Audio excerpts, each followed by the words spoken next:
आप सुन रहे हैं एक महफिल जज्बातों की, कारवां ख्यालों का, कारवाने गजल तलत अजीज के साथ सिर्फ 92.7 बिग FM पर। खुशामदीद, वेलकम। और मैं हूं आपका मेहजबान तलत अजीज, आपको कारवाने गजल प्रोग्राम में वेलकम कर रहा हूं, जो 92.7 बिग FM पर नशर किया जाता है। और आप जानते हैं, लेकिन फिर भी मेरा फर्ज है बताना आपको। बारिशों का मौसम है, मौसम बहुत सुहाना है, तो इस पर एक शेर मुझे याद आ रहा है। अगर इजाजत दें तो थोड़ा तरन्नुम में सुना देता हूँ। आई जो रुत सुहानी, आई जो रुत सुहानी, तेरी याद आ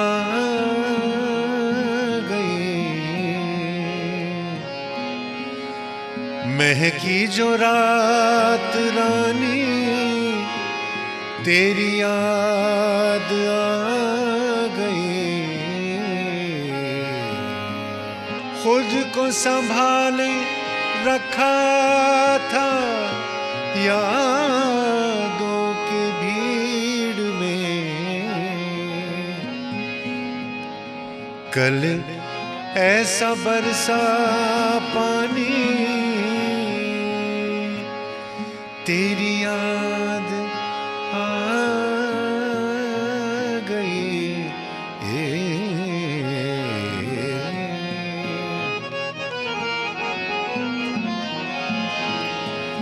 बरसात की भीगी रातों में फिर कोई कहानी याद आई।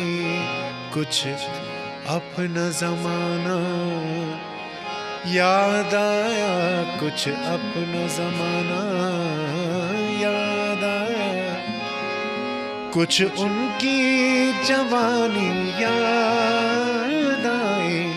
बरसात की भीगी रातों में, बरसात की भीगी रातों में फिर कोई कहानी याद आई, कुछ अपना ज़माना याद आया, कुछ उनकी जवानी याद आई। और बरसात का मौसम और जानी पहचानी सूरत याद आना, तो इस पर आपको मैं बताऊं कि आज का जो प्रोग्राम है ये मेरे लिए बहुत ही ख़ास स्पेशल है। आज एक ऐसी शख्सियत पर मैं ये प्रोग्राम कर रहा हूँ, वो वाहिद शख्स था जो गज़ल की दुनिया में ऐसा अपना असर छोड़ गया। और वो शख्स का नाम पहचान गए होंगे, क्योंकि अभी अभी जो आपने गज़ल सुनी अहमद फराज साहब की लिखी हुई रंजिशी सही, मेहदी हसन का नाम कौन नहीं जानता। जो गज़ल से वाकिफियत भी नहीं रखते हैं वो भी जानते हैं कि मेहदी हसन कौन है। एक ज़माना था जब मेहदी हसन साहब हिंदुस्तान जब आए थे तो it had become a fashion, और सब जो महफिलों में ये बताना चाहते थे कि हम गज़ल कितना अच्छा जानते हैं, मेहदी हसन कौन है हम जानते हैं, वगैरह वगैरह। एक प्राइवेट पार्टी हो रही थी यहाँ हमारे शहर मुंबई में, हाई फंडा प्राइवेट पार्टी, और एक वहाँ पर दो दोस्त बैठे थे। किसी को गज़ल के बारे में कुछ नहीं पता, तो एक कोई गज़ल सिंगर गा रहा था। महफिल में फरमाइश हो रही थी कि अरे वो मेहदी हसन की वो रंजिश सुनाइए। ये एक साहब से रहा नहीं गया, तो उन्होंने अपने ब्रदर इन लॉ से पूछा कि भाई ये मेहदी हसन किसकी बात कर रहे हैं। तो ब्रदर इन लॉ को मौका मिल गया, कहने लगे अरे तू नहीं जानता मेहदी हसन? अरे यार क्या बात कर रहे हो। तो अब इनको बुरा लगा पहले उस शख्स को, यार मैं तो फंस गया। नहीं मैं जानता हूँ, अरे मेहदी हसन वो फरीदा खानम की बहन है यार। तो बोलते हाँ मैं जानता तो हूँ, लेकिन ये नहीं पता है कि बड़ी है या छोटी है, ये पूछना चाह रहा था। लेकिन मेहदी हसन साहब ता क़यामत उनका काम हम याद रखेंगे। और उनकी सालगिरह जो बर्थ एनिवर्सरी है वो ऑफिशियली तो 18 जुलाई 1927 को पैदाइश है उनकी। एक बार मैं खान साहब के साथ, उनको मैं प्यार से खान साहब कहता था, मैं बैठा था, इनसे मैंने सवाल किया कि खान साहब आपकी सालगिरह वैसे है कब? उन्होंने मुझसे ये कहा, ईमान की बात है बेटा, वो क्या है कि मेरे चचा इस्माइल खां कहते हैं कि जब वो फलां फसल कटी थी ना तो मैं पैदा हुआ था। मतलब कौन सी फसल, कौन से साल की? बोले वही तो, मतलब तो ये पुराने लोग ऐसे थे। तो अभी भी कुछ लोग जून में मनाते हैं, कुछ लोग जुलाई में मनाते हैं। आगे चलकर उनके बेटे आसिफ हसन से बात करवाऊंगा और इस बात की दलील वो भी देंगे कि ऐसा ही था। ये programme is a Mehdi Hasan special. मेरे उस्ताद, मेरे गुरु, और हिंदुस्तान और पाकिस्तान में इतना नाम था उनका और रहेगा। हमारे सुनने वालों को बताऊं, कारवाने गज़ल के सुनने वालों को बताऊं कि हमारे साथ अभी फिलहाल टेलीफोन पर मौजूद हैं मेहदी हसन साहब के बड़े फर्जंद आसिफ मेहदी साहब, जो खुद बहुत अच्छे गज़ल सिंगर हैं और बहुत अच्छा गाते हैं, और बिल्कुल इनके वालिद साहब की खुशबू इनमें भरपूर सी आती है। आसिफ मियाँ, अस्सलाम वालेकुम, कैसे हैं आप? जी अस्सलाम वालेकुम, बहुत शुक्रिया तलत भाई, आपने मुझे मौका दिया उनकी सालगिरह के मौके पे। आज बड़ी मतलब खुशी भी है और दुख भी है कि वो हमारे बीच नहीं है, लेकिन उनकी जो विरासत उन्होंने छोड़ी है कभी वो जा नहीं सकती। अच्छा ये बताओ, आपसे ये पूछना चाहता हूँ मैं कि इनकी सालगिरह 18 जुलाई को जो कही जाती है, ये बिल्कुल यही तारीख है ना? हाँ, मतलब ये 18 जुलाई तो है, लेकिन कुछ लोग इसको जून में मनाते हैं, कुछ लोग जुलाई में मनाते हैं। जी लेकिन ये अब कंफर्म नहीं है कि कौन सी डेट है, लेकिन 18 जुलाई ठीक है। जी जी। बस मेरे वाले साहब बस बहैसियत बाप के बहुत नफीस, बहुत मोहब्बत करने वाले, बहुत प्यार करने वाले बाप थे। बहैसियत उस्ताद के वो बहुत सख्त थे, किसी चीज को बर्दाश्त नहीं करते थे। मुझे भी याद है, एक मेरे पास रिकॉर्डिंग है खान साहब के साथ कि वो कैसे छुपाओ राज गम जो गाते थे ना, वो कहने लगे मुझे तुम गाओ ये। तो मैंने कहा खान साहब आप बैठे हैं, क्या गाऊं? बोले नहीं, साथ में गाते हैं चलो। और उनकी खास बात ये थी कि जगह और नहीं यार, ऐसे नहीं, ऐसे नहीं, ऐसे। और जब अगर आपसे वो जगह निकलती थी तो उनके दिल से वाह निकलती थी, वाह, हाँ माशाअल्लाह। ये मुझे हाँ, ये हकीकत बात है बिल्कुल। और ईमानदार मौसीकार या ईमानदार जो शख्स होता है उसकी बड़ाई यही है जी कि अगर वो निकलती थी तो मुनसिफाना उसको वाह कहने वाली बात होती है। बेशक बेशक बेशक। आपको भी उनकी दुआएं मिली हैं, तो भाई हम भी दुआ करते हैं कि आप भी उनका नाम रोशन करें और गज़ल का नाम रोशन इंशाल्लाह। करें। और मैं आपसे फिर बात करूंगा इंशाल्लाह।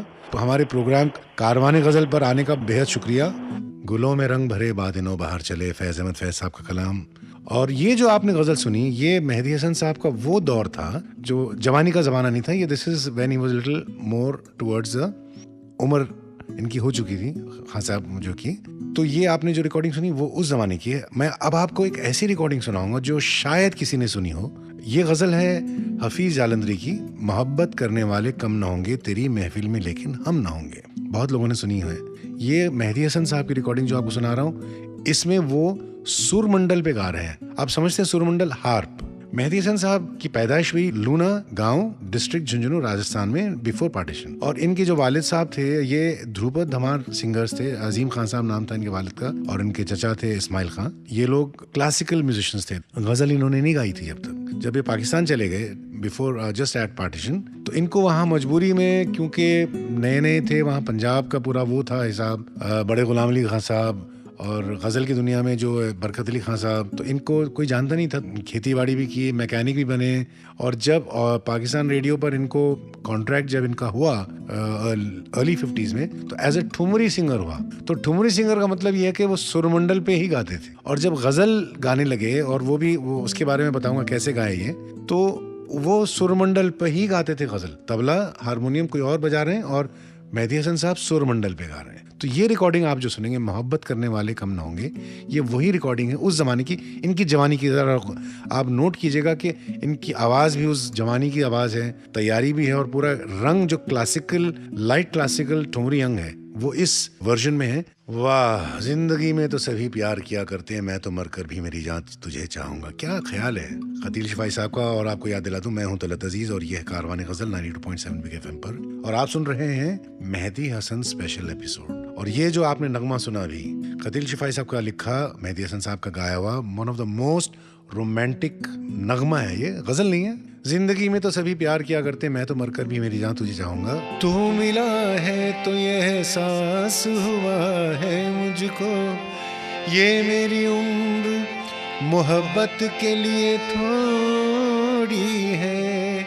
एक जरा सा गमे दौरां का भी हक है मुझको, मैंने वो सांस भी तेरे लिए रख छोड़ी है। क्या बात है। और अब आपको मेहदी हसन साहब की गाई हुई एक ऐसी गजल सुनाता हूँ जो क्लासिकल है। मेहदी साहब की खासियत ये थी कि जब वो गाते थे गजल, तो अक्सर आप देखिए उनकी गजल एक राग में बांधी जाती। जैसा कि अब ये गजल है, दिले नादा तुझे हुआ क्या है, आखिर इस दर्द की दवा क्या है। गालिब की गजल मशहूर गजल है, बहुत लोगों ने गाई है, फिल्मों में भी आई है ये। लेकिन मेहदी हसन साहब ने इसको प्योर राग शुद्ध सारंग में गाया है। गजल गाते हुए एक राग में रहना बहुत मुश्किल है। मेहदी हसन साहब ने कैसे शुद्ध सारंग राग में, और ये इनकी खासियत ही है। एक्सप्रेशन भी आ रहा है, गजल में एक्सप्रेशन भी जरूरी है, मिजाज है उसका।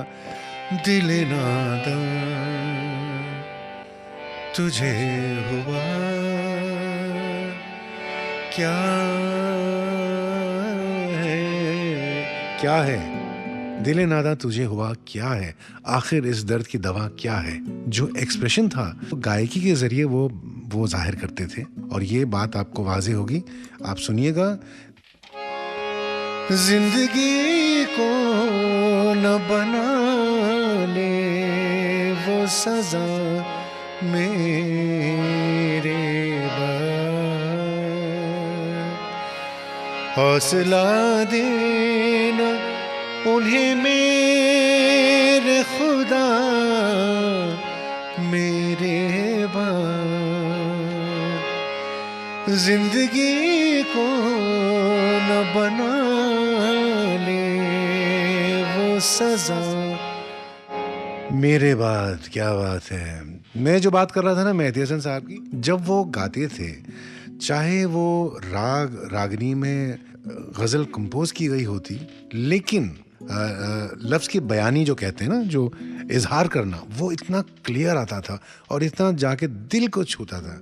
यही खासियत थी मेहदी साहब की और अक्सर मुझसे ये कहा करते थे वो। तो मेरे सुनो, सबसे पहले गज़ल का मिजाज समझो, उसका क्या तख़य्युल, क्या ख्याल है, क्या उसका तसव्वुर है, क्या कहना चाहता है। और फिर एक बात उन्होंने मुझे बताई थी, मैं भूल नहीं सकता, कि कहने लगे कि देखो, कुछ लफ्ज़ होते हैं जो म्यूज़िकल होते हैं और कुछ लफ्ज़ होते हैं जो नॉन म्यूज़िकल होते हैं। जैसा कि नॉन म्यूज़िकल तक, अगर तक आप कहें लास्ट में, तो तक इज़ नॉट म्यूज़िकल, उसको आप ऐसे ही छोड़ना पड़ेगा, लेकिन उसको भी वो निभाते थे। मेहदी हसन को सुनना बहुत अच्छा लगता है, गाना बड़ा मुश्किल है, और ये मैं कह रहा हूँ आपको क्योंकि मैं जानता हूँ।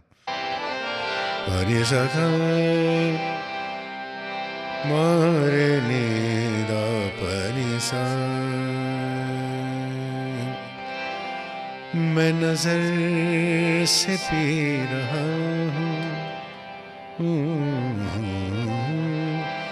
मैं नजर से पी रहा हूँ, ये समा बदल न जाए। अब ये जो समा है, अब आप नोट कीजिएगा, जब वो गाएंगे तो वो जहाँ ऊपर का सा है, वो ऐसा होल्ड करते हैं उस सुर को, और गाते वक्त मैं कह रहा हूँ आपको बहुत मुश्किल है होल्ड करना। मॉड्यूलेशन और खुलेपन के बीच का रास्ता उन्होंने ढूंढा था, ताकि उनकी आवाज़ भी ऐसे गूंजती थी, एक जवारी बोलती थी, और जब वो सुर लगाते थे, जैसा कि ऊपर का साब इसमें आप सुनेंगे, मैं नज़र से पी रहा हूँ, ये समा बदल न जाए। समा पर जब होल्ड करते हैं तो ऐसा लगता है कि सारे सुर वाकई एक समा बन गया। तो ये समा बांधते हैं, सुनते हैं मेहदी हसन साहब की गाई हुई ये अनवर मिर्ज़ापुरी की गज़ल, मैं नज़र से पी रहा हूँ, ये समा बदल न जाए। हम कोशिश करेंगे कि ये समा बरकरार रहे हमारे कारवाने गज़ल प्रोग्राम में, जो आप सुन रहे हैं तलत अजीज़ के साथ 92.7 बिग FM पर। जैसा कि मैंने आपको शुरुआत में बताया था कि मेहदी हसन साहब की एक ख़ास फितरत थी कि वो मुनसिफ आदमी थे। मुनसिफ उर्दू में है, जैसा कि मैंने बताया, कि इंसाफ पसंद। अगर वो काफ़ी स्ट्रिक्ट होते थे सिखाने में, लेकिन अगर आपने जगह सीख ली बराबर, उतने ही जितने स्ट्रिक्ट वो होते थे, उतने ही वो खुले दिल की दाद देते थे, माशाअल्लाह। और ये बात आपको मैं बताना चाहूँगा और प्रूव करूँगा। 2000 में जब मेहदी साहब हिंदुस्तान में थे और उनका ट्रीटमेंट हो रहा था ऑस्टियोआर्थराइटिस के लिए, व्हील चेयर पे थे, और मेरा प्रोग्राम था ओबरॉय में, मैं गा रहा था, तो वो सुनने के लिए वो आए व्हील चेयर पे, एयरपोर्ट से स्ट्रेट वो आए, बैठे। क़याम साहब भी थे वहाँ पर, गुलाम मुस्तफ़ा खान साहब, मुझे याद है, काफ़ी ऑडियंस थी, बड़ी ऑडियंस थी, और मुझसे फरमाइश की उन्होंने, अपनी गज़लियात की। और क़याम साहब से कह रहे थे, क़याम साहब सुनिए, बच्चा हमारा जो है ये वो बेटा वो सुनाओ, सता सता के हमें, उनका ही फिल्म का नगमा है। और मैं गा रहा था। उसके बाद महफिल खत्म हो गई, वहां पर प्रोग्राम खत्म हो गया, तो मैंने अपने एक दोस्त के घर पे, मेरीन ड्राइव पे जो था, वहां पर खाने का इंतजाम किया था। जब हम गए हमारे दोस्त के घर, तो वहां पर काफी लोग इकट्ठा हो गए थे। मेहदी हसन साहब आ रहे हैं इतने सालों के बाद, तो उनके जो बड़े फैन, करीबी दोस्त और फैन सब जमा हो गए, काफी लोग हो गए थे। मतलब लोगों ने फरमाइश की, खान साहब को आपको सुनाना पड़ेगा। बोले नहीं, मैं बहुत दिन से गाया नहीं, मैं नहीं गा सकता, तलत तुम सुनाओ। तो मैं हारमोनियम खोला, साथ में हमारे म्यूजिशियन थे, हम शुरू हो गए। तो वो महफिल हुई ऐसी कि वो शुरुआत हुई और मैं उनके साथ आवाज लगा रहा हूँ। फिर उसके बाद जब वो वार्म अप हो गए, तो एक ऐसी गजल मैंने शुरू की उनकी, कैसे छुपाऊं राज़े गम दीदाए तर को क्या करूं। ये तो क्या करूं जो गाया है, ये बहुत ही खास उनकी जगह है। कैसे कैसे छुपाऊं राज़े गम दीदाए तर को क्या करूं, करूं कैसे, ये जो करूं है ना, करूं ये एक हो गया, करूं कैसे। अब ये जगह थी, बहुत मेहनत की थी हमने, और लेकिन आसान जगह नहीं है, तो मैं गा रहा था, तो उन्होंने जगह बताई और उसके बाद बोले हाँ। जब वो सही हुई तो माशाल्लाह उनसे निकला, और यही उनकी बात थी कि सबके सामने वो दाद भी देते थे। अब चाहे आप उनके बच्चे हों, शागिर्द हों, अगर आपसे कोई गलती हो गई तो वो आपको सबके सामने बता देते थे कि देखो, डांट भी देते थे कि ये गलत है, इसको ठीक कर लो। और ये उनकी इंसाफ पसंद तबीयत थी, नेचर था।